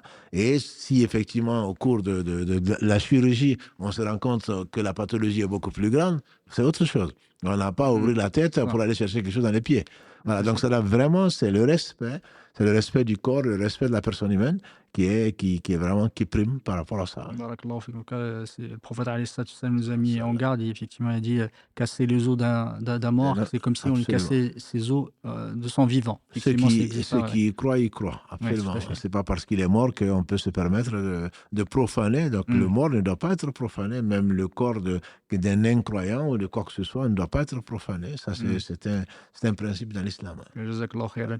Ce qu'on pourrait maintenant qui est devenu, une règle, effectivement, c'est une règle. L'idée, c'est pas d'aller, comment dire? À l'encontre de cette règle-là, c'est le fait d'être enterré dans un cercueil, Oui. effectivement. Il faut savoir quel est le statut? Est-ce que c'est quelque chose qui a déjà été, pratiqué en islam? Quelque chose qui est permis ou pas? Enfin, du point de vue même si, l'idée, c'est pas de dire: «Non, non, on le fait pas». Oui, bien sûr. Mais, De toute façon, mmh, bon, là, on n'a pas le choix. c'est ça, En tout cas, en exactement. Europe, on n'a pas le choix. On respecte la loi. C'est ça, On n'a pas le choix de toute tout à façon. fait. Et deuxièmement, c'est que moi, c'est ce que j'appelle quelque chose de toléré. Mmh. C'est toléré, c'est pas quelque chose d'autorisé. Mmh. Je fais la différence parce qu'autoriser, ça veut dire qu'on peut le faire. C'est ça. Alors qu'on a le choix. Si on n'a pas le choix, on n'a pas le choix. Donc, c'est toléré. Et pour des raisons scientifiques, pour des raisons donc législatives, c'est quelque chose de toléré. Et de toute façon, on n'a pas le choix que d'être enterré, d'être mis donc, dans un cercueil pour ceux qui meurent dans des pays comme la France. Et donc, Mmh. c'est quelque chose de toléré Et et de barakallahu fik. connu depuis longtemps. Et quelle est la forme normalement la forme de l'enterrement, classiquement en islam? Qu'est-ce qui est, légiféré? En barakallahu fik, classiquement, puisque bon, on Mmh. a beaucoup de frères, beaucoup de sœurs qui vivent dans des pays musulmans, classiquement, effectivement, on a parlé du lavage. Mmh mh. Ensuite, on le met dans un linceul, donc, et on n'a pas à mettre dans un cercueil. Mmh. Classiquement, on va donc à l'enterrement le plus tôt possible, quand c'est possible. Et donc, on va creuser une tombe et on va faire un lahd. Mmh. Donc, qui est l'antichambre, entre guillemets, que Mmh. les gens connaissent. Et donc, on ne va pas mettre le mort directement à même le sol, on va le mettre dans un côté. Donc, on aura en face, donc, tourné vers la Qibla, sur le côté droit, tourné vers la Qibla, de telle façon que quand on va, entre guillemets, remplir le trou, la terre ne tombe pas. C'est pour vraiment que les gens comprennent, pour éviter à la terre de tomber sur le corps, bien qu'il soit mort. Voilà, donc le corps est protégé, on remplit le trou alors que le corps il est à côté. Donc comme a dit le prophète sallam, le lahal donc c'est notre sunna et le fait donc de mettre les gens directement dans un trou, Effectivement, il y a un moment, il y a deux techniques. C'est voilà. shaq ou lahdi. Effectivement, il y a deux, ça dépend des... Exactement. Donc, Oui. le shaq, ça c'est pour les non-musulmans. Oui. Donc, ils sont dans un cercueil ou pas, et on va mettre directement la terre dessus. Alors que le lahad, donc le fait de faire une antichambre, oui, voilà, effectivement, tu es dans une antichambre, c'est-à-dire qu'on creuse une espèce de... voilà, des cavités à l'intérieur. Donc, on creuse un trou, forcément, pour avoir accès. Ensuite, on creuse une cavité ou une antichambre où on va mettre le mort dedans et ensuite on va fermer. Donc, cet endroit-là, on va délier les liens si on les a achetés et si on les a attachés. Et à ce moment-là, effectivement, c'est ça la sunna des musulmans. En fait, quand on dirige quand on dit on dirige le défunt, le mort vers la qibla, c'est le visage Absolument, c'est pas la tête, parce que parfois on le fait effectivement sa tête vers il faut qu'il soit normalement son visage effectivement vers la qibla, c'est ça? Il est couché sur le côté droit. On parle des pays musulmans, hein, parce que dans un cercueil, dans un cercueil, le problème ne se pose pas. Il est couché sur le dos. Exactement. Voilà, il est couché sur le côté droit et son visage, effectivement, c'est pas la tête qui est dirigée vers la qibla, c'est son visage qui est dirigé donc vers la qibla. Mais c'est pas quelque chose, c'est pas encore une fois, la yukallifullahu nafsan illa wusaha. Allah ne charge aucune âme au-dessus de ce qu'elle peut supporter. Quand on ne va pas casser le cercueil ou tourner le cercueil pour que son visage soit en face de la qibla. Voilà, ce sont des choses qui sont conseillées. Et du coup, effectivement, dans les carrés musulmans ici, quel est comme on ne peut pas le tourner sur le côté droit pour qu'il soit justement vers la qibla, il est sur le dos. Certains, on entend des fois, oui, mais le mort, il est dirigé vers la qibla, mais comment on fait? Ben, si le mort est dirigé vers la qibla, puisqu'on ne peut pas le diriger vers la qibla, donc ce qui est conseillé, c'est que ses pieds soient en face de la qibla. Ses pieds. Ses pieds soient en face de la qibla, de telle façon que quand il va être ressuscité avec nous, le jour où il sera ressuscité, qui s'élève directement en face de la qibla. Voilà, ça c'est ce qui est conseillé, tout en sachant que ce n'est pas indispensable. Voilà, donc heureusement. C'est pas une obligation. C'est pas une obligation, mais ça fait partie de la tradition musulmane. Voilà, comme même quand on lit le Coran, même quand on se dirige vers la qibla, comme on l'a dit tout à l'heure. Barakallahu fik. C'est peut-être, il reste une minute, c'est juste pour l'exhumation, enfin peut-être sur la question, parce qu'on a parlé de l'enterrement, peut-être l'exhumation du corps. Est-ce qu'il y a parfois des raisons, parce qu'il y a beaucoup de questions qui se posent. Sans compter, est-ce qu'il faut transporter les morts ailleurs, effectivement, je ne sais pas si... peut-être le transport, peut-être on en parlera la semaine prochaine, mais au moins le fait de l'exhumer, est-ce qu'il y a parfois, il peut y avoir des raisons pour l'exhumer? Tu as parlé tout à l'heure du cas, par exemple les Hanbali disent que s'il n'a pas été, on n'a pas fait le lavage mortuaire, faut le déterrer pour faire le lavage et encore ensuite l'enterrer. Quels sont les cas qui peuvent C'est les cas de nécessité. Oui. C'est vraiment de nécessité. J'entends par là, si, pour les raisons, pour la médecine médico-légale exige, même si la personne a été enterrée, voilà, donc on peut la déterrer, ce n'est pas de la profanation, on peut la déterrer pour faire l'autopsie pour des raisons juridiques. Également, si la personne n'est pas enterrée dans un lieu sûr, entre guillemets, si on pense que la personne va être, son cercueil va être profané ou autre chose, on peut la déterrer. Moi, je dirais, en général, c'est d'un point de vue nécessité. Donc, c'est permis de le faire, mais on ne s'amuse pas à le faire. On ne s'amuse pas à le faire, puisque on respecte, comme tu le dis souvent, on respecte le corps. Donc, il y a une propriété, que ce soit mort ou vivant, et on peut déterrer pour certaines conditions, mais bon, c'est pas juste parce que j'ai envie de déterrer pour ceci ou cela. Il y a une question qui se pose parfois ici, qui va concerner nos sœurs et nos frères qui sont dans des pays, dans pays en France et d'autres en Europe ou ailleurs dans le monde, où il n'y a pas véritablement de cimetière musulman. On peut avoir effectivement des carrés musulmans. Quelqu'un qui a été, par exemple, enterré dans un cimetière qui n'est pas, qui est un cimetière effectivement pas dans un carré musulman, est-ce que c'est permis de l'exhumer pour pouvoir l'amener? C'est déjà arrivé, notamment aux gens dont on n'a pas trouvé la famille quand ils sont morts, etc. Donc, c'est permis, puisque l'exigence est de... Est-ce que c'est obligé ou permis? Est-ce que c'est obligatoire s'il a, par exemple... Si on sait que la personne a été enterrée, sa tombe est reconnue, etc., on doit. Oui. Donc ça devient obligatoire. Oui. Ça devient obligatoire de le déterrer et de le mettre, même si certains ne le comprennent pas toujours, de le mettre avec des gens de la même confession. Donc s'il y a, et bon, pour le transport, on verra, Inch'Allah, peut-être, s'il n'y a pas d'endroit et si la personne a été enterrée, que maintenant il y a un cimetière ou un carré musulman, pardon, il faut déterrer la personne pour l'amener donc avec les personnes musulmanes qui sont décédées. Et donc il y a au moins un cimetière ou un carré, comme on le dit, confessionnel. Quel carré confessionnel. Voilà, confessionnel, même si juridiquement ça se discute. Ok, barakallahu fik, Allah te récompense par le meilleur. Je pense qu'on est déjà au bout de l'heure. On continuera la semaine prochaine, Inch'Allah Ta'ala, pour parler des autres sujets. Qu'Allah te récompense par le meilleur et te bénisse. C'était très très clair. Et on va passer aux questions de nos téléspectateurs. Barakallahu fik.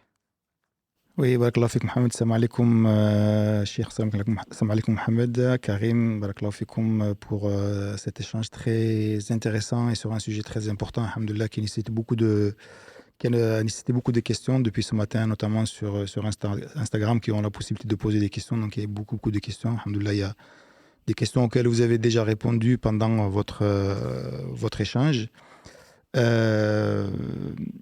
Et effectivement, il y aura après, on prendra aussi quelques appels. Donc, on n'a pas beaucoup de temps parce que les journées se raccourcissent et donc le Maghreb va arriver très, très vite.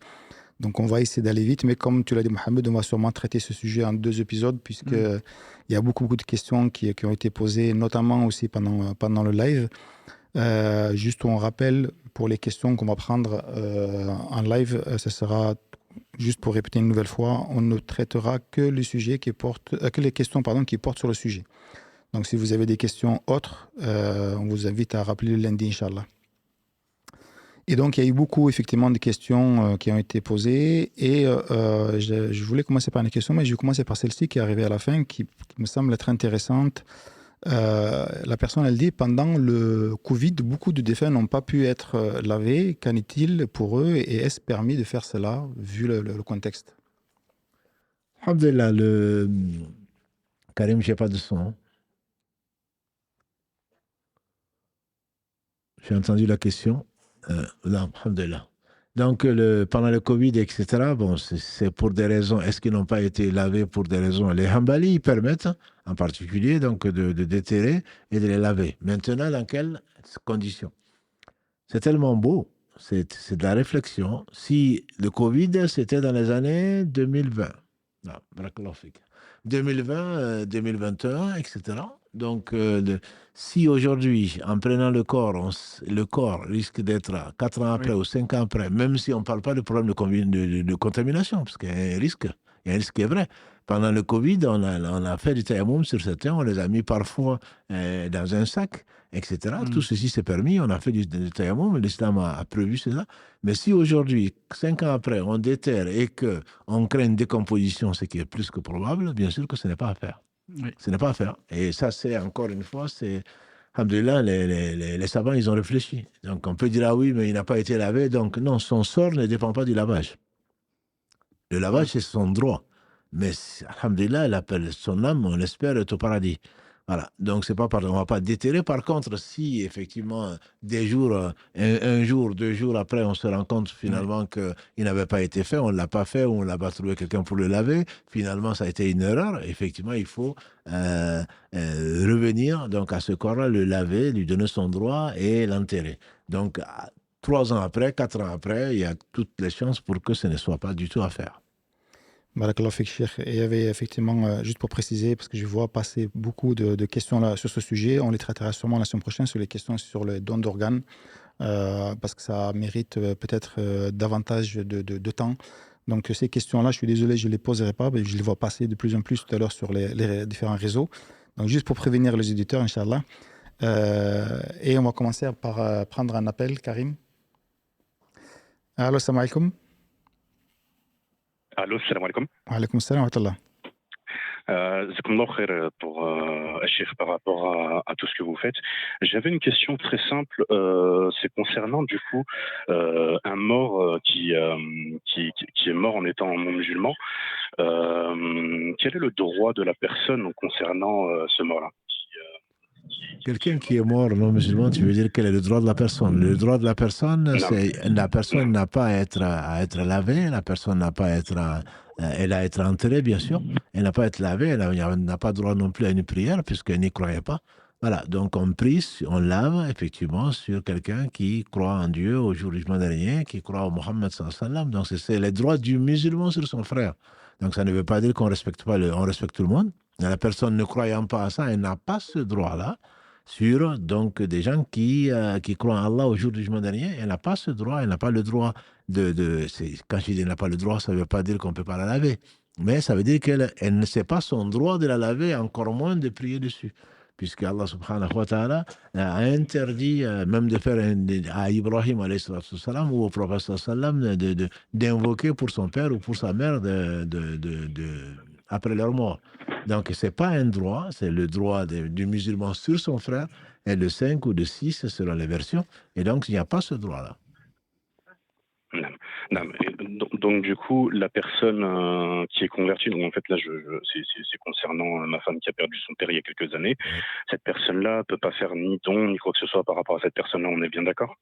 Une fois que la personne a été rappelée par son Seigneur, on n'a plus le droit de faire des sadaqas ou de faire une prière ou quoi que ce soit. C'est ce qu'Allah a révélé à son prophète. Il lui a interdit. On l'a trouvé en train de pleurer parce qu'il voulait visiter la tombe de sa mère. Et Allah lui a permis de visiter. Donc, dans ce cas, ça répond en même temps quelque part à ta question. Elle peut visiter la tombe. Mais il lui a demandé ensuite de prier pour sa mère. Allah lui a interdit. Allah a interdit également à Ibrahim de le faire. Donc, une fois que Allah a tranché, Allah, il est le tout sachant et il est tout miséricordieux. Une fois qu'Allah a tranché entre ce serviteur-là et nous, à ce moment-là, on juge sur le jugement d'Allah et à ce moment-là, bien sûr, on est triste, on fait ce que l'on peut sur cette dette, sur ceci, sur cela, mais on n'a pas effectivement il n'a pas de droit sur nous par rapport à la prière ou par rapport à autre chose. D'accord. Jazakallahu khair, Cheikh. Allah yabarak fik. Shukran. Jazakallahu khair. Jazakallahu khair. Assalamu alaikum wa rahmatullahi wa barakatuh. Assalamu wa rahmatullahi wa barakatuh. Cher, vous avez parlé des différentes, il me semble, différentes raisons d'exhumer un corps. Là, j'ai une question peut-être pour compléter, un cas qui me semble être assez concret. Elle dit « Notre mère est enterrée en métropole et la mairie doit récupérer la place dans 2 ans. Est-ce permis de déterrer, de rapatrier son corps au pays? Est-ce que c'est faisable de faire cela ?» Parce qu'on ne sait pas ce qu'on va faire en fait une fois qu'ils vont récupérer la place. Qu'est-ce qu'ils vont faire de ce corps-là? Si Mohamed a beaucoup travaillé dessus, avec la mairie en particulier, qui nous a posé ces problèmes-là, problèmes de place, etc., dans le carré musulman. Donc, je ne sais pas si tu veux...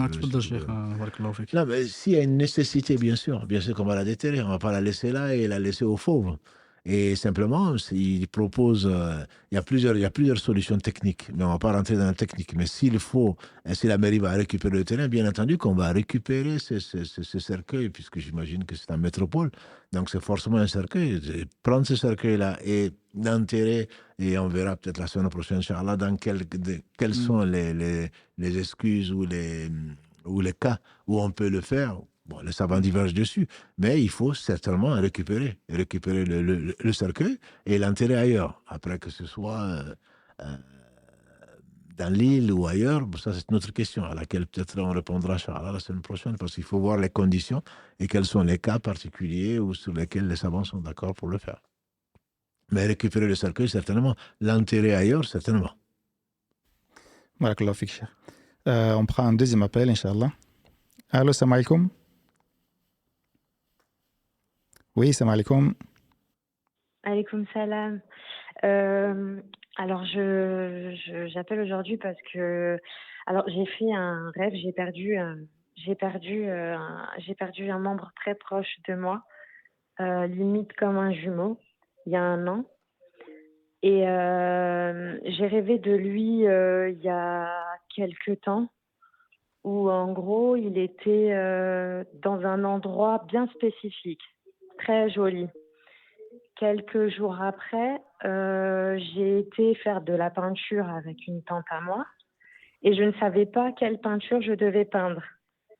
Et quand je suis arrivée sur le lieu, c'était exactement, la peinture que je devais peindre était exactement la même que le rêve que j'ai fait où je voyais du coup mon oncle.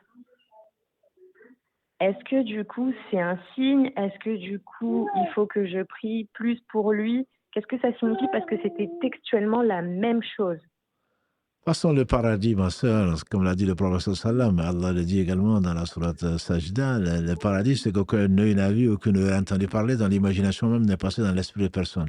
C'est un bon signe pour te rassurer, certainement. C'est un bon signe pour te rassurer. Après, ce que tu penses être exactement la même chose, c'est ce que tu as vu en rêve, c'est un bon signe. C'est un bon signe, il faut prier pour la personne, remercier Allah subhanahu wa ta'ala, mais ne pas affirmer ce que tu ne sais pas. Voilà, c'est un bon signe pour toi, et c'est un bon signe pour la personne qui est enterrée. Et je m'arrêterai là. Ne dépasse pas ce stade en disant que la personne elle est dans ce bas-là. Voilà. C'est ce que je te conseille en tout cas. Et prie pour la personne parce qu'elle en a besoin. Merci beaucoup. Allah Merci. yarfik, Allah yarfik. Barakallahu fik. Allah yarfik. Au revoir. Salam alaikum. D'ailleurs, juste peut-être une précision sur le fait de l'interprétation des rêves. Il faut, quand on demande, effectivement, c'est pas obligatoire de le faire, mais quand on demande, il faut que ça soit... Parce que l'interprétation des rêves, voilà, si tu pouvais peut-être en parler, peut-être on en a peut-être une fois parlé de ce sujet-là. Il faut éviter effectivement de le raconter ou de le proposer peut-être à n'importe qui, effectivement. Enfin, je ne parle pas de Cheikh Barakallahu Fik, Allah le récompense par le meilleur, mais surtout que ça doit être fait par quelqu'un qui sait le faire. Parce que je pense qu'on en a parlé pendant la série sur c'est la série, j'ai oublié le nom, en tout cas. Mais effectivement, ne pas venir raconter à n'importe qui les ro'as qu'on fait parfois et les rêves qu'on fait. Non, mais c'est une science. C'est une science, effectivement. Ouais. Je ne sais pas si... Je me rappelle très bien qu'on en avait parlé. Si, je crois que c'était la série sur le sihr, je crois, c'était sur la sorcellerie. Je pense aussi, on en avait parlé de ce effectivement, de toute façon, le rêve, comme l'a dit le prophète sallam, il est trois types. C'est ça. Donc, juste pour résumer, trois types. Un rêve qui est un rêve prémonitoire, qui est un 46e de la prophétie. Donc, c'est un rêve qui vient d'Allah, subhanahu wa ta'ala, le cœur est dilaté, on est content et on le raconte aux gens qu'on aime. On remercie Allah, ça c'est donc le 46e de la prophétie, c'est peut-être ton cas, ma soeur. Et il y a un rêve qui est un cauchemar, on n'a pas, voilà. Et voilà, ça vient de Shaitan pour nous attrister. Le prophète m'a dit de ne pas le raconter. Déjà, on ne le raconte pas, ni sur Internet, ni à personne. Voilà. Il dit, on crache 3 fois à gauche, on demande protection auprès d'Allah.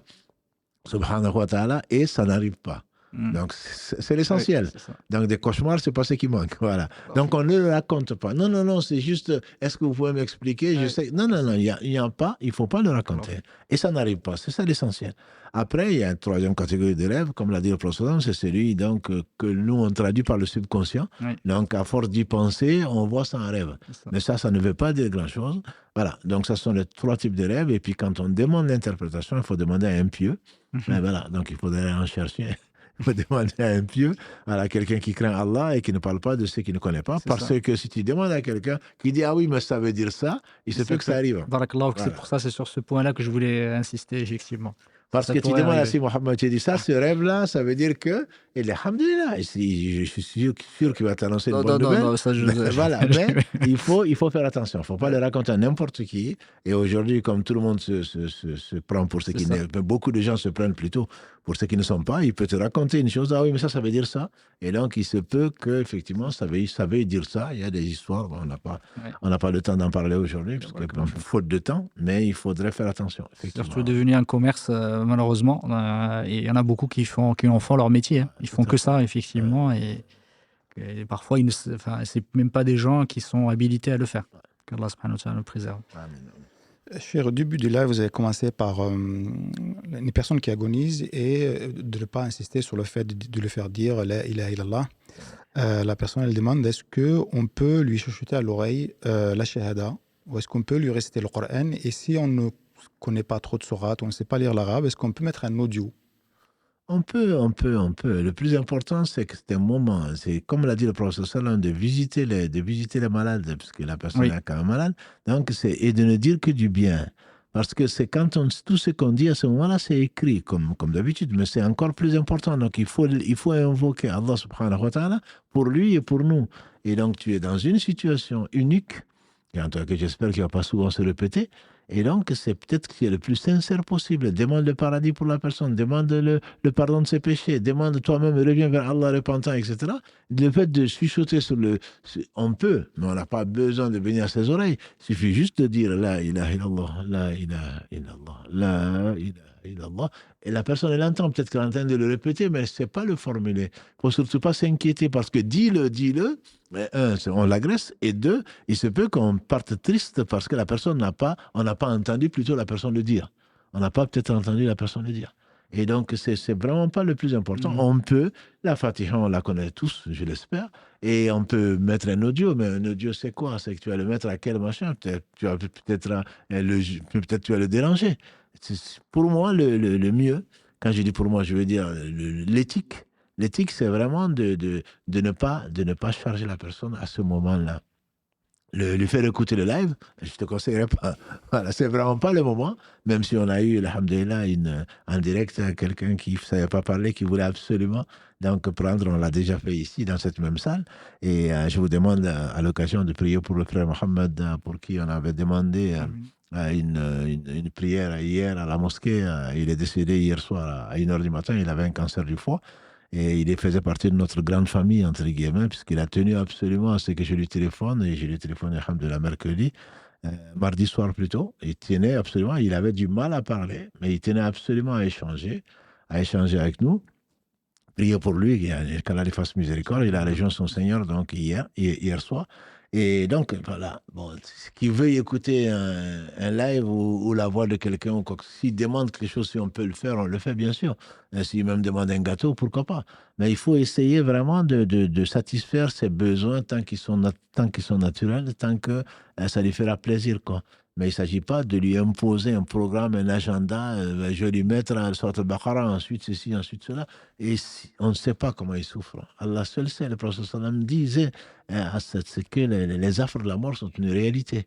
Voilà. Donc il ne faudrait pas déranger plus, entre guillemets, quoi. Il faut plutôt prier pour la personne. Et on peut lui réciter effectivement la Fatiha, enfin pas lui réciter, on récite la Fatiha, et peut-être que la personne est encore consciente ou pas. On ne sait même pas. On ne sait même pas dans quel monde la personne est. Donc, je pense qu'il ne faut pas lui imposer quoi que ce soit. Il ne faut pas lui imposer. Si ça fait du bien, je pense que c'est surtout ça nous fait du bien à nous-mêmes. Barakallahu fik, Cheikh. On va prendre un autre appel. Allô, salam alaikum. Allô. Allô, salam alaikum. On entend le fond derrière, mais la personne peut-être nous entend pas. Un autre appel, Inch'Allah. Allô, salam alaikum. Vous êtes en direct, on vous écoute. Salam alaikum. Je coupe juste le son. Salam alaikum. Comme à chaque fois. Ma question porte sur, évidemment, je pense que ça a été un petit peu abordé, mais j'ai peut-être pas trop compris la réponse, mais pas sur ce live-là, concernant les assurances des organismes musulmans auxquels on peut adhérer pour une assurance pour alléger un petit peu les formalités de funérailles et d'enterrement, quand on est à l'étranger surtout, pour nos enfants. Est-ce que c'est légal point de vue éthique musulmane, ou est-ce que, étant donné que c'est une assurance, mais c'est quand même une assurance musulmane, donc comment on se positionne, a-t-on le droit de le faire ou pas, d'anticiper un peu cela? Je vais laisser. Non, vas-y, non. Non, mais c'est. Alhamdoulilah, la question effectivement des assurances commerciales, malheureusement, la plupart sont des assurances commerciales. C'est des sociétés lucratives, justement, c'est des contrats commerciaux. Parce qu'il y a une différence entre les assurances mutualistes et les assurances commerciales, il faut bien le dire. Si c'est une assurance mutualiste, le problème se pose moins, on va dire. Mais si la plupart, ce sont des banques qui proposent ça, donc de certains pays, qui proposent ces assurances rapatriement. C'est-à-dire qu'elles ne sont pas permises, les assurances. De toute façon, ça, c'est le principe, le statut de ces assurances, parce qu'elles impliquent l'aléa, le hasard, quelque chose que le prophète Allah subhanahu wa ta'ala nous a interdit, et son prophète du coup, il ne faut absolument pas contracter d'assurance quand on a le choix de ne pas les contracter. En revanche, la question se pose pour certains certaines questions, certains endroits où, par exemple, il n'y a pas de carré musulman pour enterrer les morts et qu'on a obligatoirement, on doit obligatoirement le transférer. On verra la semaine prochaine, on ne va pas anticiper la réponse à cette question-là du transfert du corps dans un autre pays. On va dire que si c'est un endroit où on ne peut pas l'enterrer dans un carré musulman, il n'y a pas d'endroit, à ce moment-là, et qu'on n'a pas les moyens de le faire, effectivement, ça c'est la deuxième condition. C'est très difficile parce que ça peut être très très cher, on n'a pas les moyens de le faire. Ça pourrait être permis. Mais c'est vraiment en cas vraiment c'est obligatoire, enfin pardon, on n'a pas le choix et qu'on est dans une situation qui est difficile. Mais c'est à nous de juger de notre situation, justement, Mais et ne pas le faire systématiquement parce que ça nous coûterait moins cher. C'est alhamdoulilah, on a les moyens de le faire, même de transférer, si on a les moyens de le faire, on ne prend pas d'assurance. au fait, c'est pas forcément c'est comme des pompes funèbres, mais musulmans. Dans la région parisienne, par exemple, on en a. C'est le choix, par exemple, de mon cas. Je voudrais être enterrée en France auprès de mes enfants. Et donc, c'est des pompes funèbres qui organisent un peu les formalités justement de trouver on paye à l'avance, en quelque sorte, ces funérailles, quoi. Donc, Après, parce que là, vous parlez de l'assurance ou vous parlez de... Enfin, je n'ai pas, j'ai pas peut-être bien saisi. C'est un organisme, c'est des pompes funèbres qui on cotise. Bon, je sais qu'il y a des pays, par exemple en Algérie, il y a la population kabyle qui ont des jamaïas, des associations qui cotisent. Ça, c'est à part. Ça c'est différent, effectivement. C'est différent. Mais ça, c'est un peu l'équivalent, mais en structure. C'est-à-dire que c'est marqué pompe funèbre musulman qui organise, on cotise. Et puis, le jour où il y aura le décès, il s'occupe de tout, nos proches. C'est dans ce cas-là où, en fait, je parlais, il faut voir le contrat, comment il est fait. C'est pour ça que tout à l'heure, je parlais des assurances commerciales et des assurances, effectivement, des assurances mutualistes. Non, pas c'est les assurances. C'est des assurances mutualistes. Quand on parle de mutualistes, c'est qu'effectivement, il y a un certain nombre, c'est le principe justement de l'entraide, de la solidarité, un nombre de personnes qui se réunissent et que chacun, effectivement, fait une donation. Il fait une cotise justement pour, si quelqu'un de la communauté, ça peut arriver qu'il est, même ça se fait même en dehors de questions de l'enterrement et de la mort, ça peut arriver, certains effectivement se cotisent au cas où quelqu'un a une grosse difficulté ou est malade, etc. Du coup, ils ont une sorte qu'on peut appeler une tantine. C'est pas véritablement une tantine, mais c'est une assurance mutualiste. Et ça arrive, ça existait même à l'époque du prophète alayhi salatu wassalam, par exemple pour la aqila. C'est quelque chose qu'on trouve quelqu'un qui, pour payer la dette la dette justement du défunt, pardon, pas la dette du défunt, pardon, mais quand quelqu'un commet comment on appelle ça, le prix du sang. Le prix du sang, barakallahu fik, c'est effectivement la famille qui se cotise pour le faire. C'est ce qu'on appelle la aqila. C'est de ce point de vue-là qu'ils ont autorisé, que les ulama ont autorisé les formes. Certains ulama, une bonne partie des ulama ont autorisé ce qu'on pourrait appeler l'assurance mutualiste. L'assurance mutualiste, c'est qu'en fait, on a une des personnes qui se cotisent et que leur objectif, ce n'est pas l'objectif de gagner de l'argent, il n'y a pas d'objectif lucratif, mais il y a un objectif d'entraide et de solidarité. Chacun met de côté tous les mois. Effectivement, il faut voir le contrat, comment il est fait. Si c'est par exemple c'est une assurance commerciale et qu'on paye des cotisations et que on ne va jamais récupérer cet argent-là, à ce moment-là, ce n'est pas forcément du mutualiste. Le principe vraiment de la mutualisation, c'est qu'on n'est tous pas propriétaires, mais on met dans une caisse, on donne, c'est des dons qu'on fait, et cette structure-là va gérer cet argent-là, et quand elle va le gérer en le reversant aux cotisants quand ils ont besoin, et que l'excédent parfois il est utilisé pour des projets d'intérêt général. La plupart, par exemple, des mutualités ici, ce qu'elles font, c'est qu'elles construisent des centres médicaux, des centres médicaux ou autres, effectivement, mutualistes. Ça, c'est des questions, effectivement, que les ulama ont débattu et qu'ils ont autorisé. Après, je ne peux pas vous dire, dans votre cas, à vous, quel est le statut. Il faut regarder comment c'est fait le contrat, mais on va dire qu'il y a un principe qui existe, celui de la mutualité, et ce que vous me décrivez ressemble justement à ce cas qui est permis par les ulama, de la mise en commun, de la mutualité, de la solidarité entre les hommes pour pouvoir s'entraider en cas de difficulté. D'accord. Quand on recherche cette structure, donc il faut préciser que c'est si c'est mutualiste ou pas. C'est vraiment, il faut chercher dans ce sens. Il faut regarder le contrat, en fait, comment c'est fait, et vous le proposez, enfin, vous le montrez à quelqu'un de science, etc. Vous lui demandez son avis là-dessus, D'accord. mais n'allez pas justement parce que D'accord. c'est une pompe funèbre, et je voulais effectivement insister là-dessus, et désolé, c'est pas parce que quelque chose s'appelle musulman que ça respecte forcément Oui, les règles bien de sûr. l'islam.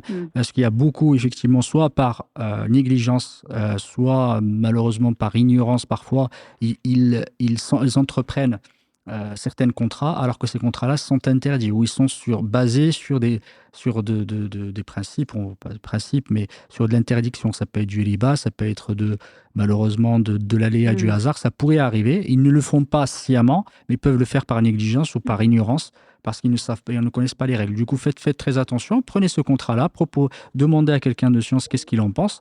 Mais là, je ne peux pas vous dire que c'est interdit. Là, je parlais vraiment des assurances commerciales qui existent. Il y a beaucoup de banques d'assurance qui proposent des assurances rapatriement. C'est pour ça que je croyais que c'était sur ce sujet-là. Mais là, pour vous, voilà, on va dire que ça pourrait exister, ça pourrait correspondre à des principes musulmans, islamiques, qui sont légiférés et tout à fait autorisés par les ulama. Il faut juste regarder la forme contractuelle. Mais ça existe, donc dans vos... Ah oui, bien sûr. Oui, ces formes-là, exactement. C'est ce qu'on appelle l'assurance mutualiste, qui existe, qui est sur la base de la solidarité, justement. D'accord. Et musulmane, forcément. Ah oui, bien sûr. Il y a effectivement, tout à fait. Tout à fait. D'accord. Ok. Comme on n'a droit qu'une seule question, j'ai pas droit à une deuxième. Barakallahu fik. En tout cas, c'est vrai qu'il ne reste pas beaucoup de temps, donc on va prendre d'autres appels. Barakallahu fikum. Barakallahu fikum. Jazakumullah khair. Je vous propose de prendre un dernier appel parce qu'il ne reste pas beaucoup de temps, Inch'Allah. Et donc, on va donner la parole à ceux qui appellent. Allô, salam alaikum. Vous êtes en direct, on vous écoute, Inch'Allah. Oui, alaykoum salam, barakallahu fikoum, à toute l'équipe. Ici Mohamed Adda, Abou, Cheikh, Karim. Ma question est par rapport au repas du défunt. Je suis de la communauté de l'Afrique de l'Est et on fait souvent des repas aux défunts, voilà. On égorge du mouton, ça dépend de la personne qui est là. Et j'ai entendu souvent dire au cheikh qui dit qu'il ne faut jamais interdire et dire c'est haram si ce n'est pas haram. Et moi, personnellement, je prépare avec les femmes le repas, mais je ne mange pas parce que j'ai peur de manger, que ce soit haram. Allah subhanahu wa ta'ala, il a dit dans le Coran, حرمت عليكم ميتة والدم واللحم الخنزير وما أهل به لغير الله. Alors, j'ai peur de manger ce qui n'est pas égorgé au nom d'Allah, parce que on dit souvent, on a fait pour le défunt. Voilà, on a spécifiquement dit, voilà, c'est pour le défunt. On n'a pas fait pour Allah subhanahu wa ta'ala.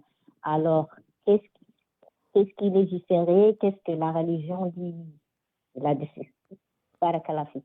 Allah yashik. De toute façon, vous refusez de manger ce que vous préparez pour les autres. Oui. Non, voilà, c'est ça. Non, alhamdulillah, on comptait. Certainement, on en parlera, Inch'Allah, plus en détail la semaine prochaine par rapport au jour, par rapport à ceci, à cela. Et effectivement, bon, c'est la sunna, elle est claire, c'est de faire pour la famille de Ja'far, de préparer quelque chose pour la famille qui est endeuillée, et pas de faire pour le défunt au 7e, 40e. On rentrera dans le détail. Non, on n'a pas à faire de repas, sauf pour ceux d'entre les savants qui disent qu'on peut le faire pour les gens qui sont venus d'ailleurs, qui sont venus nous visiter. Voilà. Et donc, ça, c'est possible de leur donner à manger, tout simplement. Mais pas à faire un repas avec des tentes, avec des invitations sur les réseaux sociaux ou ailleurs, pour venir cotiser, pour une sadaqa pour le défunt. Effectivement, comme tu dis, le fait de sacrifier, on le sacrifie pour Allah, ils vont te dire on sacrifie pour Allah. De toute façon, le prophète ne l'a Voilà. pas fait, les compagnons ne l'ont pas fait, et il faut s'éloigner de ces choses-là. Le défunt a D'accord. besoin de nous, il a besoin d'Allah seul, nous, on peut l'aider en faisant des invocations. Après, tout ce qui est nourriture, D'accord. c'est comme si on payait Allah, quoi. On lui fait un peu de sadaqa là pour que tu le laisses tranquille dans la tombe. Ça n'a pas de sens. Wallah, ça n'a pas de sens. Ça n'a pas de sens. C'est-à-dire que D'accord. il faut se mettre chacun à sa place. Allah, il est à sa place. Subhanahu wa ta'ala, il n'a besoin de rien. Nous, D'accord. on est des pauvres, on est les pauvres déshérités, des pauvres indigents. Et avec un cœur sincère, on demande à Allah de pardonner à nos morts ainsi que de nous pardonner. Voilà, c'est pas parce qu'on va sacrifier un taureau qu'on va gagner quoi que ce soit. Et donc, on n'a pas à le faire, on n'a pas à y participer. Et je sais que c'est les traditions qui ont vraiment la vie dure.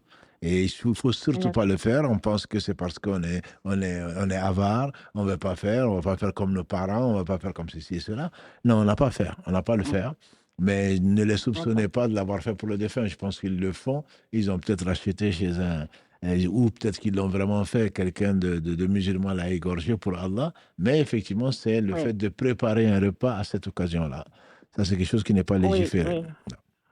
D'accord. Mais on reviendra sur Allah dessus. Même, oui, d'accord. Parce que c'est le jour même et que c'est c'est les hommes qui sortent, voilà, on enterre nos morts parce que voilà, il y a les hommes qui sont partis enterrer et il y a les hommes qui reviennent et c'est ces personnes-là voilà, qui viennent manger, mais ce n'est pas pour les 40, mais c'est le jour même. Oui, mais ils ont été fatigués d'avoir été enterrés, ils ont besoin de manger. Non.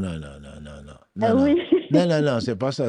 Donc finalement, moi, je vais m'associer, je vais aller au cimetière pour venir manger. Non, c'est pas fait pour ça. Non. C'est vraiment pas une tradition musulmane. C'est une tradition qui peut être de l'Afrique de l'Est ou de l'Ouest ou du Sud. Oui. Mais ce n'est pas. Non, le prophète sallam, le hadith, il est très clair. Tous les savants se basent dessus.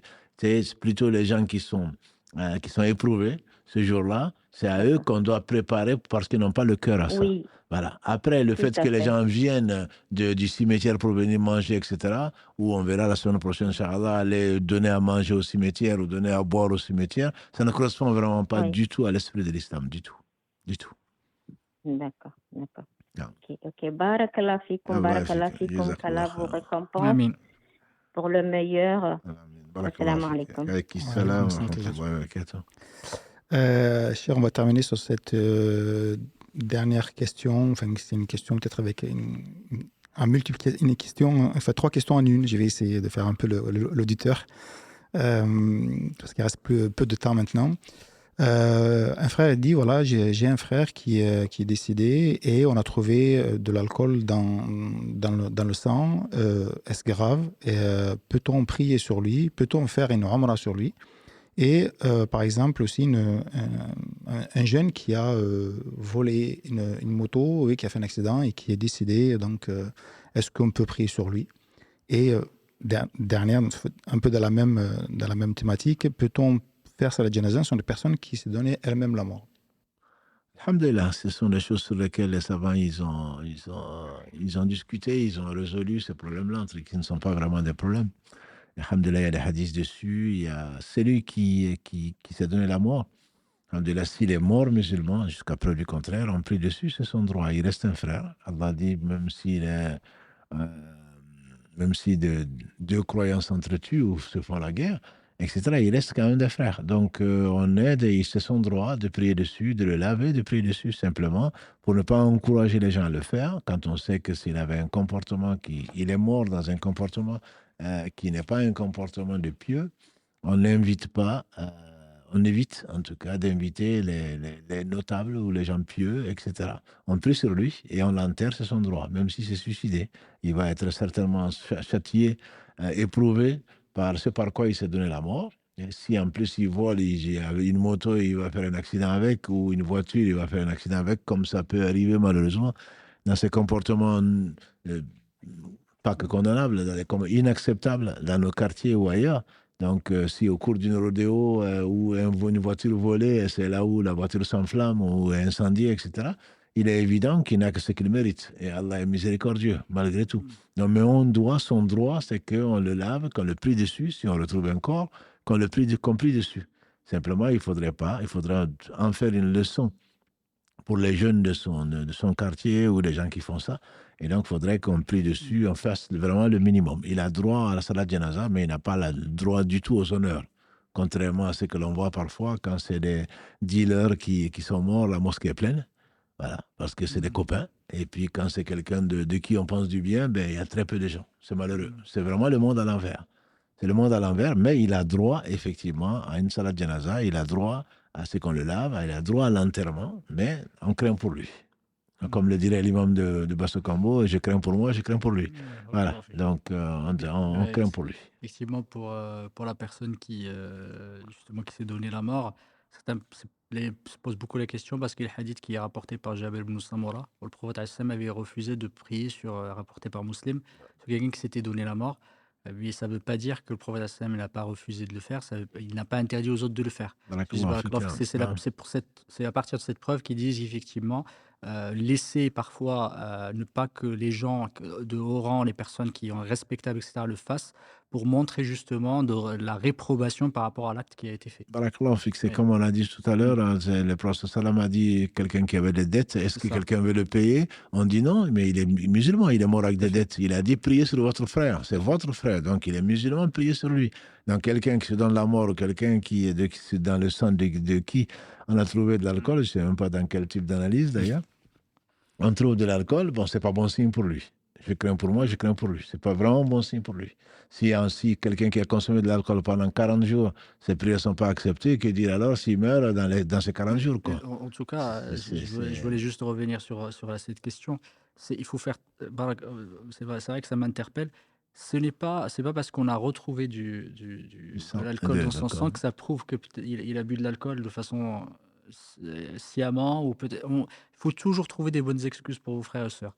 Parce qu'on ne sait pas ce qui s'est passé. Vaut mieux s'abstenir de sa langue. Nous, on n'a pas été là. Peut-être qu'ils sont trompés d'analyse, on ne sait pas. Mais tant que, alhamdoulilah, Allah subhanahu wa ta'ala nous a préservés, vaut mieux préserver son frère et ne pas en parler. Tant qu'il est musulman, tu as raison. On ne sait pas. Et même c'est peut-être pas un signe justement de sa perversité.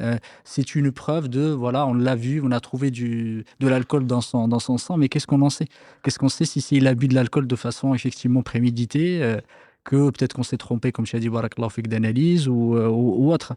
Du coup, c'est pas forcément une preuve absolue de la perversité de la personne. Priez pour lui et il y a une bonne opinion de votre frère. Absolument, je pense que la leçon elle est celle-là. Même si effectivement trouver de l'alcool dans le sang de quelqu'un, il y a beaucoup de présomptions. Donc, de cela, mais il faut s'abstenir surtout de commentaires. De commentaires parce qu'on ne sait pas comment on va mourir. Et mieux vaut prendre des précautions et trouver des prétextes. Il ne faut pas dire non, mais ce n'est pas vrai. Non, ça, on n'a pas de preuve pour cela. Mais je m'abstiens. On a constaté une chose, c'est peut-être une erreur, c'est peut-être autre chose. De toute façon, la personne, elle a eu ce qu'elle méritait. C'est Allah seul qui va le juger. Et c'est clair que si ce qu'on craint pour la personne est arrivé, ben on peut continuer à prier pour la personne parce que Allah est juste. Voilà. Donc, et on prie surtout pour nous, alhamdulillah, pour que Allah subhanahu wa ta'ala nous épargne une mauvaise fin. Et c'est pas le mot de la fin, mais presque, je pense qu'il faut vraiment faire très, très, très attention. Il ne faut pas se moquer des gens. Il ne faut pas se prévaloir d'une foi qu'on n'a pas. Et qu'on n'a pas, même si on l'a. Allah peut l'arracher. Le prophète sallam, qu'est-ce qu'il dit? Les cœurs sont entre les deux doigts, donc du miséricordieux, il le tourne comme il veut. Si on doit craindre quelque chose, c'est vraiment une mauvaise fin. Ce n'est pas du tout pour stresser les gens, mais il ne faut pas se vanter ou se moquer des gens. On ne sait pas comment on va mourir. Voilà. On ne sait pas comment on va mourir. Et si on n'est pas sincère, n'eût été la miséricorde d'Allah sur nous, il y a des personnes qui prieraient sur nous. Comme le dit l'autre, si les péchés avaient une odeur, il y a des personnes ne pourrait rester à côté de l'autre. Moi, si Mohammed est en face de moi, Dieu seul sait quels sont mes péchés et quels sont ses péchés.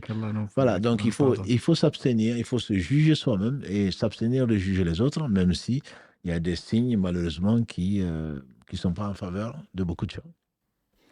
Barakallah fik, cher en tout cas pour la réponse. Il ne reste plus beaucoup de temps, donc on va s'arrêter là. Alhamdoulilah, je répète, il y a pas mal de questions qui sont posées, donc on fera une deuxième épisode la semaine prochaine, notamment sur le don d'organes, sur la femme qui accompagne l'enterrement, alhamdoulilah, il y a pas mal de questions, donc on reviendra dessus, je pense, la semaine prochaine. Donc je vous laisse, Inch'Allah, terminer et on se donne rendez-vous donc le prochain live lundi, celui après de mercredi, et puis on se retrouvera samedi prochain, Inch'Allah. Barakallahu fikum, Mohamed. Jazakallah khairan, Cheikh. Qu'Allah te récompense par le meilleur. Qu'Allah vous récompense tous par le meilleur et vous accorde la bénédiction. Qu'Allah subhanahu wa ta'ala nous accorde la science bénéfique et qu'il nous fasse, il nous aide ou qu'il nous aide à la pratiquer. On se retrouve Inch'Allah la semaine prochaine à un nouvel épisode pour traiter et continuer à traiter les questions relatives au rite funéraire. سبحانك اللهم وبحمدك أشهد أن لا إله إلا أنت أستغفرك وأتوب إليك سبحان ربك رب العزة عما يصفون وسلام على المرسلين والحمد لله رب العالمين